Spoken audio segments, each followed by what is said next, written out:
ಡ್ರಮ್ನಲ್ಲಿ ಅತಿ ಹೆಚ್ಚು ನೀರನ್ನ ಉಳಿಸಿಕೊಳ್ಳುವ ತಂಡ ಆ ಸುತ್ತನ್ನ ಗೆಲ್ಲುತ್ತದೆ. ಇವರಿಬ್ರು ಲಾಕ್ ಮಾಡ್ಬಿಟ್ಟು ಆರಾಮಾಗಿ ಓಡಾಡ್ತಿದಾರ. ಇವಾಗ ಫಿಕ್ಸ್ ಮಾಡ್ಕೊಂಡ್ರ ಜಗತ್ತಿಗೆ ಗೊತ್ತು ನೀ ಸುಳ್ಳಿ ಅಂತ. ಅವನ ಫ್ಯಾಮಿಲಿಗೆ ಅದೊಂದು ಸರ್ನೇಮ್ ಇದೆ, ಅದು ನಾವು ಎಲ್ಲರಿಗೂ ಬಂದಾಗಿನ ಒಂದ್ ಗೇಮು ಗೆದ್ದಿಲ್ಲ, ಸೋತವನೆ. ಎಲ್ಲಾರನು ಕರಿತಾನೆ ಗೇಮಕ್ ಬಾ ಅಂತ. ಬಂದ್ರೆ ಗೇಮ್ ಅಲ್ಲೇ ಮಕ್ಕಳ ಮಲ್ಕೊಂಡ್ ಮಲಗ್ತಾನೆ. ಬಿಗ್ ಬಾಸ್ ಇಂದು ರಾತ್ರಿ 9:30ಕ್ಕೆ. ಡ್ರಮ್ನಲ್ಲಿ ಅತಿ ಹೆಚ್ಚು ನೀರನ್ನ ಉಳಿಸಿಕೊಳ್ಳುವ ತಂಡ ಆ ಸುತ್ತನ್ನ ಗೆಲ್ಲುತ್ತದೆ. ಇವರಿಬ್ರು ಲಾಕ್ ಮಾಡ್ಬಿಟ್ಟು ಆರಾಮಾಗಿ ಓಡಾಡ್ತಿದಾರ. ಇವಾಗ ಫಿಕ್ಸ್ ಮಾಡ್ಕೊಂಡ್ರ ಜಗತ್ತಿಗೆ ಗೊತ್ತು ನೀ ಸುಳ್ಳಿ ಅಂತ. ಅವನ ಫ್ಯಾಮಿಲಿಗೆ ಅದೊಂದು ಸರ್ನೇಮ್ ಇದೆ, ಅದು ನಾವು ಎಲ್ಲರಿಗೂ ಬಂದಾಗಿನ ಒಂದ್ ಗೇಮು ಗೆದ್ದಿಲ್ಲ, ಸೋತವನೆ.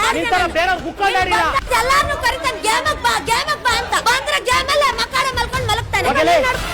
ಬಿಗ್ ಬಾಸ್ ಇಂದು ರಾತ್ರಿ 9:30ಕ್ಕೆ. ಡ್ರಮ್ನಲ್ಲಿ ಅತಿ ಹೆಚ್ಚು ನೀರನ್ನ ಉಳಿಸಿಕೊಳ್ಳುವ ತಂಡ ಆ ಸುತ್ತನ್ನ ಗೆಲ್ಲುತ್ತದೆ. ಇವರಿಬ್ರು ಲಾಕ್ ಮಾಡ್ಬಿಟ್ಟು ಆರಾಮಾಗಿ ಓಡಾಡ್ತಿದಾರ. ಇವಾಗ ಫಿಕ್ಸ್ ಮಾಡ್ಕೊಂಡ್ರ ಜಗತ್ತಿಗೆ ಗೊತ್ತು ನೀ ಸುಳ್ಳಿ ಅಂತ.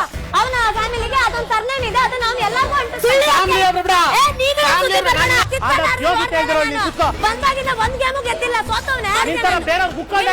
ಎಲ್ಲಾರನು ಕರಿತಾನೆ ಗೇಮಕ್ ಬಾ ಅಂತ. ಬಂದ್ರೆ ಗೇಮ್ ಅಲ್ಲೇ ಮಕ್ಕಳ ಮಲ್ಕೊಂಡ್ ಮಲಗ್ತಾನೆ. ಬಿಗ್ ಬಾಸ್ ಇಂದು ರಾತ್ರಿ 9:30ಕ್ಕೆ.